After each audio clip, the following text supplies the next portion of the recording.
देखिए आज भगवान भी सोने के मृग के पीछे पीछे चले। लक्ष्मण से कहा, लक्ष्मण इस संसार में प्रकृति के अंदर वो हर चीज मौजूद है जो हम अपने मन में सोच सकते हैं, इसलिए सीता की भी बात है, मैं अवश्य जाऊंगा। देखिए आज वो सोने का मृग भी असली नहीं है और जो सीता कह रही है वो सीता भी असली नहीं है। क्या हुआ कि कंचन मृग बन कर आया, कंचन मृग बन कर आया सिय का अपहरण कराने। कंचन मृग बन कर आया सिय का अपहरण कराने। माया का मारीच चला मायापति को भटकाने। माया का मारीच चला मायापति को भटकाने।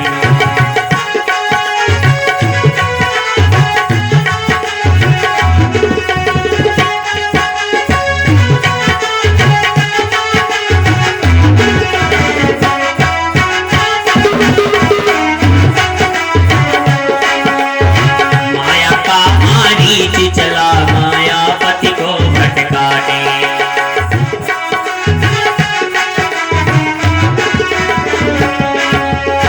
सीता जी ने राम जी से आकर के कहा, सीता बोली वो देखे स्वामी जी मृग है कंचन का। लाए चर्म निशान रहेगा 14 वर्ष गमन का। सिय माया की माया का मृग,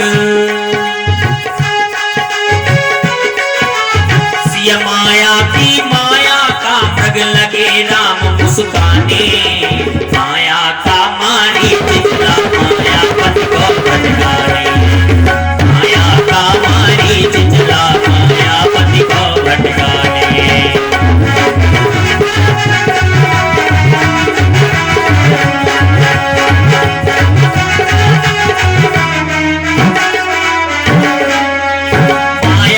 है उसके आगे या है जगत खिलौना। कितने लोगों को जीवन भर सोने दिया न सोना।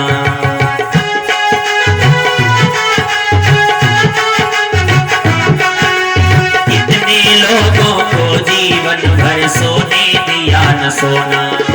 राम चले सोने के पीछे, राम चले सोने के पीछे दर दर ठोकर खाने। माया का मारीच चला मायापति को भटकाने। माया का मारीच चला मायापति को भटकाने।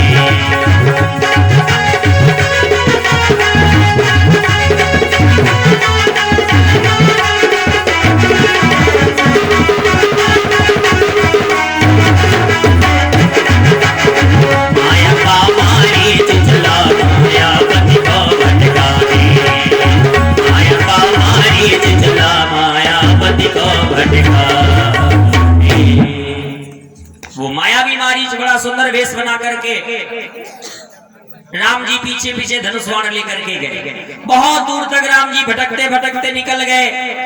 अंत में भगवान ने सोचा ये जीवित मिलने वाला नहीं, भगवान ने बाण चलाया तो भगवान का बाण जैसे ही मृग के लगा वो मारीच के रूप में प्रत्यक्ष असली रूप में आ गया और उसने मरने के पहले लक्ष्मण जी का नाम बड़ी जोर से चिल्ला करके लिया कि लक्ष्मण कर प्रथम ही लय नामा।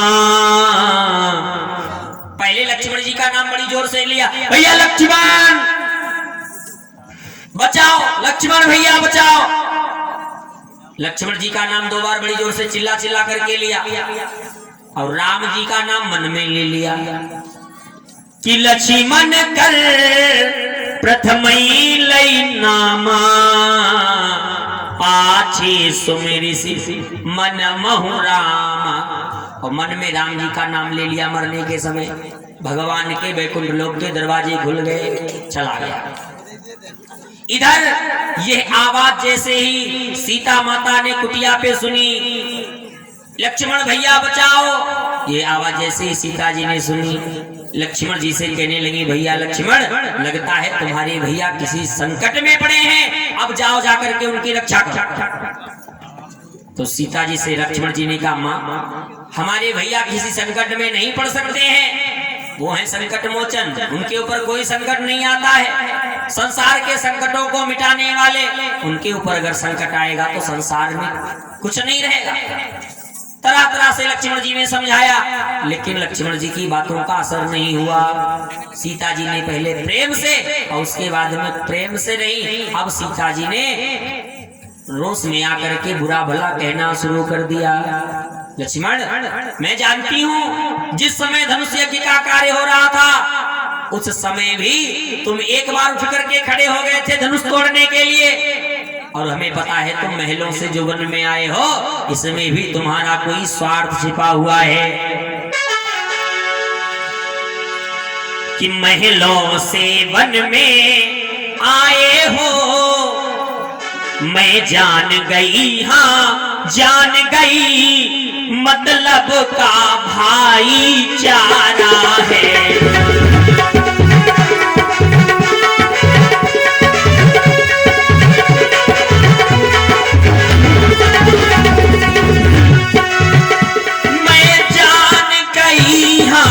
जान गई, सीता जी ने कहा मतलब का भाईचारा है, और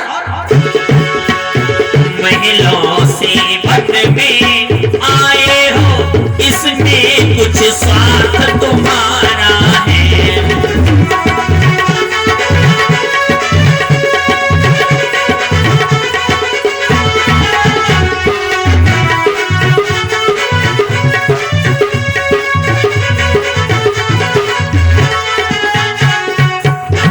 लक्ष्मण जी से सीता जी ने जैसे इतना कहा कि मरम बचन जब सीता बोला,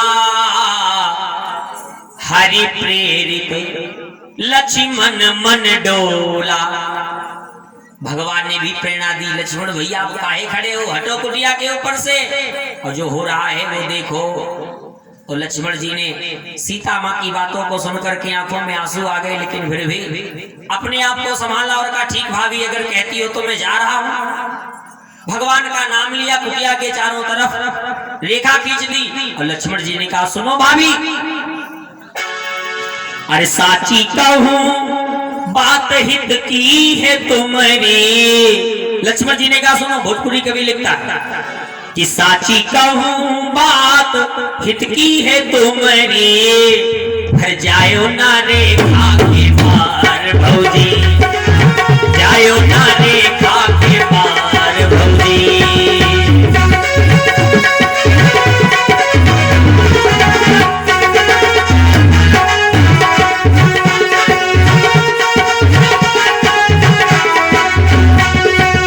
साची कहूँ बात हित की है तुम्हारी, साची कहूँ बात हित की है तुम्हारी, जायो ना रेखा के पार भौजी, जायो ना रेखा के पार भौजी।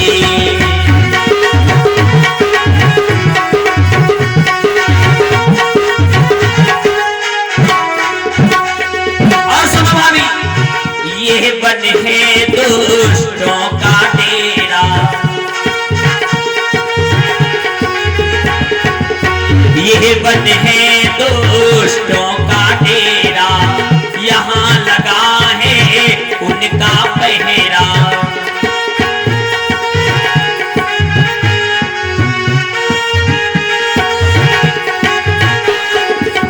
रक्षा तुम्हारी मैं भी करूँगा, रक्षा तुम्हारी मैं भी करूँगा, डरूंगा असुरों को मार भौजी, जायो ना रेखा के पार भौजी।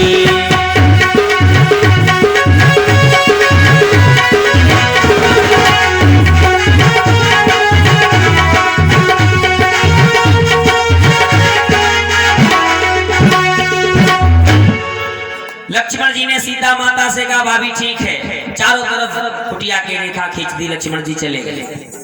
इधर रावण ने सोचा, देखिए गोस्वामी तुलसीदास जी ने लिखा तो है कि चारों तरफ रेखा खींची है, लेकिन जब बहुत ही दिमाग लगा करके पढ़ोगे, भक्ति भाव से पढ़ोगे तो